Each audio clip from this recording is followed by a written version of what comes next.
Hey, this is Brooke, functional medicine dietitian specializing in fertility, and this is the Fertility Dietitian podcast, where I help you uncover the barriers that are preventing you from optimizing your fertility and teach you how to work with your body to finally take home a healthy baby.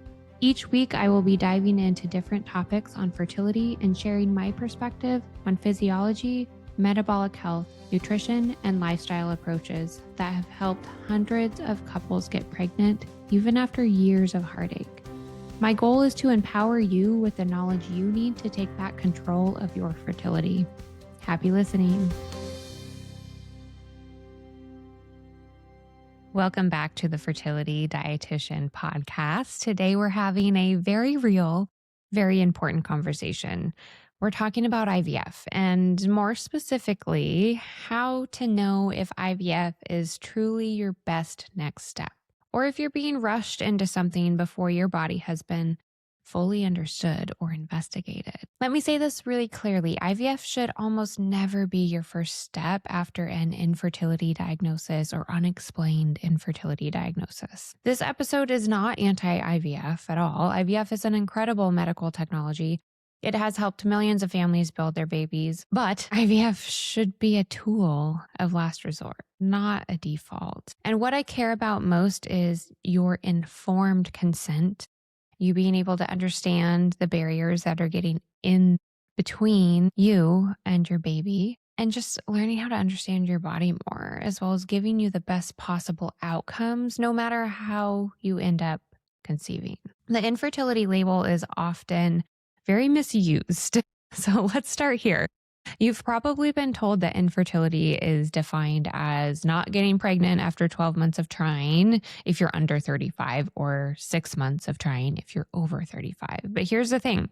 That definition does not tell us why pregnancy hasn't happened. It just tells us that it hasn't happened yet. True infertility, meaning biological impossible, is actually very rare. True infertility looks like absence of ovaries, absence of uterus, bilateral tubal removal, complete azoospermia with no sperm production, or certain genetic or structural conditions. This is rare. Okay, what most couples are labeled with is not true infertility. It's actually subfertility, and this reframe is important. It means when you're subfertile that something is interfering, something is dysregulated, something is missing or is being compensated for, or something feels unsafe to your body. That's a very different conversation. And instead of asking, how fast can I override the body, we should actually be asking, why is the body struggling to support fertility the way it was designed to? Hello, functional medicine. IVF does not fix the root cause. Here's a part that no one says aloud enough. IVF does not improve egg quality. IVF does not improve sperm quality. IVF does not correct inflammation. IVF does not fix immune dysfunction, and actually make a lot of these things worse. IVF does not regulate blood sugar. It does not heal your gut or your uterine infections. It does not correct iron dysregulation. IVF bypasses. It retrieves, it fertilizes, it transfers, but it does not upgrade the biology or work with the signals and symptoms that your body is trying to send us. So if reproductive environment is inflamed, if the mitochondrial function is impaired, if sperm DNA fragmentation is high, if progesterone production is weak, if the immune system is dysregulated, IVF is working against the same terrain. And forcing your body to reproduce when it's not ready, that is a very big waste of money, time, and emotional energy. And I say that with love because I've worked with so many couples that have been through multiple rounds of IVF with so much heartache because they're not getting embryos, or they are getting embryos, but they're failing to transfer. And then they take a step back and they have completely different outcomes if they even have to go back to IVF at all. There can be so much pressure from clinics. I see this all of the time. Couples go in, they get minimal labs or very surface level investigation, and they're told your AMH is low or you're over 35 and it's unexplained. You've tried long enough. IVF is just going to be your best option. And suddenly there's a lot of urgency and fear, and there's a ticking clock that starts. If you're feeling rushed or behind, and if you feel like IVF is being presented as the only option, pause. Tune into your intuition. Your body has been keeping you alive your entire life, and your nervous system is intelligent. That quiet voice saying something feels off, I need more answers. Listen to that. You deserve a much deeper, more thorough investigation. So you might be wondering what should be investigated first. Well, I've got you. If you've been labeled unexplained, that should not be the end of the conversation. It should be the beginning. Here's what I want couples to dig into before jumping on the IVF train. First and foremost, sperm quality. Okay. A single sperm analysis done a year ago or even over 6 months ago that just looked at count. Maybe they looked at morphology and it was meh, labeled as fine. Look back at that analysis. Okay. A semen analysis labeled as normal today would have been considered infertile 50 years ago. Okay, so we need to look at morphology critically. We need to look at DNA fragmentation, which is a much deeper look at the quality of the sperm. We need to look at oxidative stress and mitochondrial health and inflammation markers for the men too, okay? Even if their count is high, even if motility is decent, we want it to be ideal.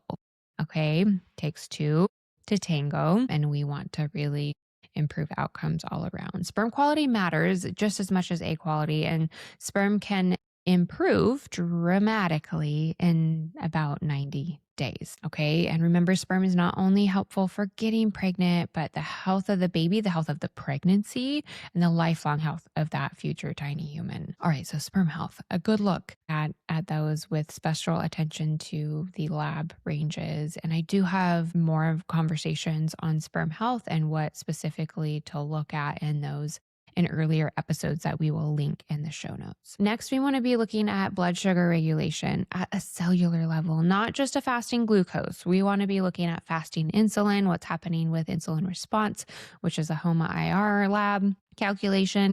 Triglycerides to HDL ratio. We want to look at signs of reactive hypoglycemia. We want to look at mineral status that can be impacting insulin signaling as well. You can have quote unquote normal labs and still have cellular insulin resistance that impacts ovulation quality and sperm health. Okay, so this is a really important one. Is so much energy required when we're talking about follicle maturation and implantation and sperm production and protecting that sperm from damage. And blood sugar plays a really big role in how the energy is being produced and if there's a lot of inflammation around how that energy is being produced. So it's not small. It even plays a really big role in hormone communication. Also, not something that we want to overlook there. And it is always overlooked in a conventional investigation. So the next area to really dive into is iron regulation, and not just a hemoglobin. Hemoglobin isn't really even looking at iron. We want to make sure that you're looking at ferritin, transferrin, serum iron, even CRP. Okay. If you have high ferritin, low transferrin, low serum iron, elevated CRP, this is a pattern I see a lot. That's inflammatory iron sequestration. Low iron, that impairs mitochondrial energy production. These are forms of iron dysregulation that can completely sabotage egg maturation and implantation. So this is not going to be uncovered in your conventional workup, but there's so much we can do about changing it, which is the good news. Okay. Keep asking the questions. Next, we want to make sure that we're looking at overall inflammation and immune system regulation. We want to look at that CRP. We want to look at chronic infections and oral health and gut permeability. We want to look at uterine microbiome also. And we might not need to do all of this all at once, by the way. When I'm talking to prospective clients or a couple that is interested in working with me and we're chatting about whether it would be a good fit. We're going through all of their history and all of the information that they already have. We're talking about cycle signs and current symptoms also, and then determining what makes the most sense to look at first. Okay, we don't have to do everything all at once because the body is really smart and it's telling us, it's giving us a lot of clues as to where to look. Even if you've been told that you're healthy and that everything is normal, I'm going to find clues. I promise you, we find 2 to 3 barriers, at least at minimum, in every single couple that we evaluate. Over 80% of the couples I work with are unexplained infertility. I did that wonderful, lazy label prior to working with me. Okay. So fertility is a very energy intensive, immune modulated process. And if your immune system is constantly putting out fires, reproduction is not being prioritized. So we can learn about this and learn about how to calm that down to focus resources on reproduction. We also want to learn more about the quality of ovulation, not just whether you are ovulating. Of course, that's super important and we need that to be happening. But you can ovulate every month and still have a weak luteal phase, low progesterone, poor follicular development, poor egg mitochondrial health. Ovulation quality is not binary, it's a spectrum. And progesterone alone, if that's coming in quote unquote normal, ideally we're seeing over a 12 progesterone in the mid luteal phase, really ideally closer to 20.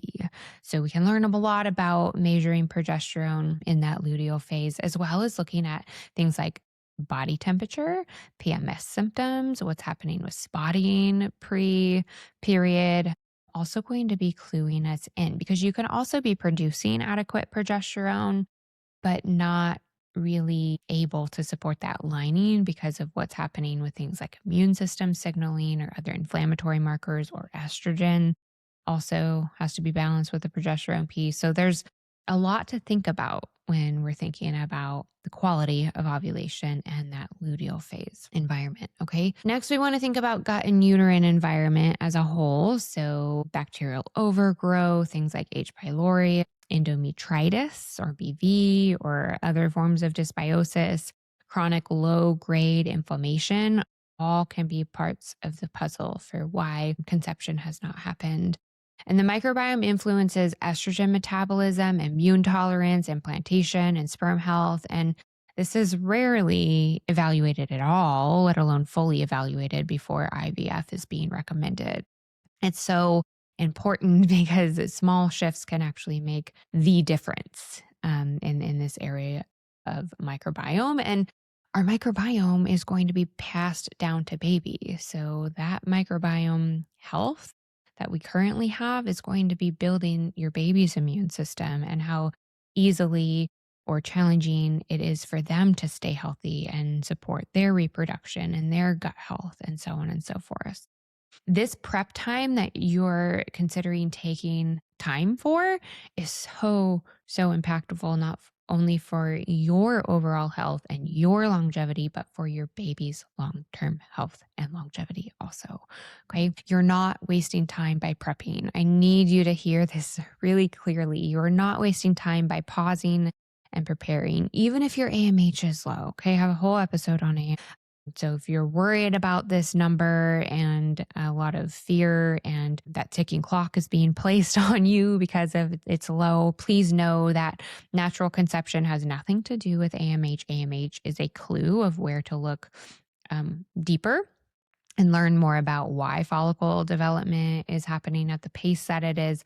I see AMH improve drastically all of the time in a 3 to 4 month time period. And it's only associated with how you're going to respond to stims in an IVF cycle. So that's why they're rushing you. IVF is there's still a high chance that it's not even necessary. So that's one very small piece of the puzzle that we need to not put as much weight around. But I'll link that show for further detail in the show notes also. And you're not wasting time, even if you're 37. If someone told you you're running out of time, MH reflects quantity, not equality. And equality is actually influenced by mitochondrial function, oxidative stress, nutrient sufficiency, blood sugar regulation, toxic burden, stress physiology, all things that we can change if we know that it's happening and we can have that plan to be able to target it and do so.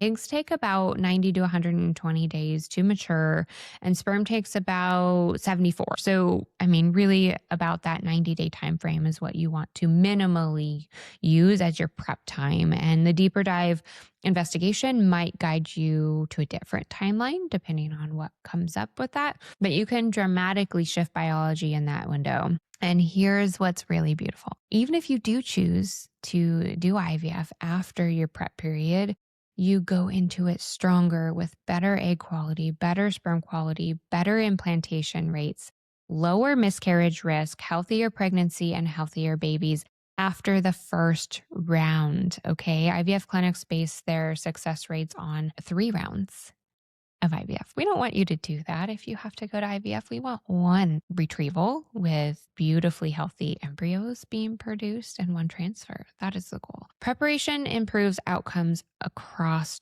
the board, no matter how you're trying to conceive. The body needs to feel safe first. So remember that reproduction is not survival. It's not part of how our body functions in order to survive. It's optional from a biological perspective. If the body perceives chronic stress, inflammation, nutrient scarcity, toxic burden, metabolic instability, it will prioritize survival. Okay. But when we remove barriers, when we support blood sugar stabilization, when inflammation drops, and when minerals are replenished in order to produce that energy that's necessary for reproduction, when gut infections are treated and sleep improves, when nervous system regulation improves, the body can actually redirect resources towards reproduction. Fertility is not just hormones, okay? So that surface level investigation gives us some data, but we have to look at fertility as a whole body activity. Okay. And I always get questions like, well, then how do drug addicts conceive? They're not healthy. Think of it as an air. Okay. That body is so stressed and overwhelmed that it doesn't know how to focus on survival. And it's like a genetic error that is occurring. Okay. But also, comparison is not helpful for anybody. And we do have what are known as epigenetics. Our genetics determine how challenging it is or how easy it is for us to be able to conceive. And that can be traced back all the way to our grandmothers, because our mothers were in our grandmother's womb forming the egg that we were eventually to become. Right. And so what epigenetics is speaking to is our ability to turn on good genes that support reproduction and off not so good genes that don't support reproduction.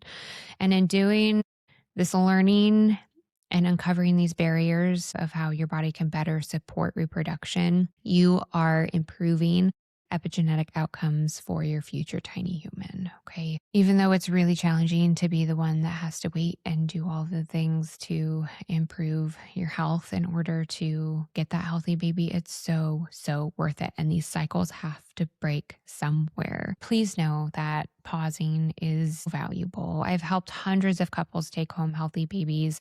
My success rate is over 94%, with over 80% of these couples being labeled as unexplained. And the vast majority conceived naturally after taking this step back, even when they were told that IVF was their only option or their best next step. It's not because we forced anything. It's because we identified the barriers and we improved the egg quality. We improved the sperm quality. We improved the overall reproduction environment, and the body did what it was designed to do. IVF was still there if needed, but it wasn't the default. Okay. So there are times that IVF does make sense when there's tubal blockage, when there's severe male factor infertility that's really not responsive to intervention, when genetic screening warrants the need for more selective choices around embryos. Advanced maternal age with limited time window can certainly play a role. So there is a time when the clock is playing a role. vast majority, it's not. But if we are going in our mid 40s, depending on when our mother started menopause, it can be something to think about. You can still take time to prep, right? But if your conception window is not happening within that, 4 to 6 month time period post prep, IVF might be the next step. And know that that prep period still is going to pay off drastically. All right. But even in these cases where IVF is appropriate, preparation, again, still matters so much. Going into IVF depleted and inflamed is only going to make that depletion and inflammation worse. And you're going to have to do more rounds of IVF. It's going to be more money, more exhaustion all around. That is going to take a longer time to baby. All right. So here are a few questions to ask before deciding whether IVF is the next step to be taking. Have we fully evaluated sperm health, including DNA fragmentation? Have we assessed inflammation markers like CRP? And just stepping back to the DNA fragmentation piece, we can change DNA fragmentation. So if DNA fragmentation is elevated, that's not a reason to go to IVF. That's a reason to pause and prep, because the quality of that sperm is going to impact IVF outcomes also. And when they are selecting sperm for fertilization in the lab, in the IVF lab, they cannot weed out what is DNA fragmented and what is not. So it's still going to impact embryo quality. And if fertilization is successful, it's going to impact risk of miscarriage and overall health of the pregnancy, as well as the lifelong health of the baby. So DNA fragmentation can be changed. Don't let anybody say otherwise. I have a full episode on this as well. We'll link in the show notes. Okay, so addressing inflammation like CRP. Have we evaluated insulin resistance beyond fasting glucose? Have we addressed iron regulation thoroughly? Have we evaluated for chronic infections? Have we optimized nutrient status? Have we supported mitochondrial health for at least 90 days? And has ovulation quality been truly assessed? If the answer is no to most of these, there's some more learning and investigation to do. All right. You deserve to have informed consent because IVF is so expensive. It's physically demanding. It's emotionally intense. You deserve the time and the space and the answers. You deserve a plan that's going to work with your body to support reproduction, no matter how you end up conceiving. You shouldn't feel rushed, okay? Even if someone tells you that you're behind, you deserve a strategy that actually honors your biology because, again, it will help you hold your baby in your arms sooner. So IVF, in summary, should be a last resort tool, not a default. Your body's not broken. It may be very overwhelmed and inflamed, potentially undernourished or overcompensating, but that's not the same as incapable, okay? Taking a step back and asking why, learning how to investigate deeper and working with your body. And whether you conceive naturally or through IVF, you will be stronger. Your pregnancy will be healthier and your baby will benefit for a lifetime. That is the goal, not just pregnancy, but thriving through motherhood, into motherhood, and having a resilient baby. If this episode resonated with you, please share it with someone who feels pressured or rushed right now. And if you're ready to stop guessing and start strategically preparing your body for the healthiest possible pregnancy, reach out. You don't need to override your biology. You need to understand it. And I'd love to support you in doing so. Hope to see you here next week. Thank you for listening to this episode of the Fertility Dietitian podcast. If you enjoyed it, please leave a review to let me know what topics you want more of or less of. If you want to keep learning, subscribe at Apple Podcasts, Spotify, or wherever you listen to podcasts. Check out my website for more info on my private coaching program, Master Your Fertility, or my membership community, Fertility Blueprint. And don't forget my digital store. Come say hi on YouTube and Instagram. See you in the next episode.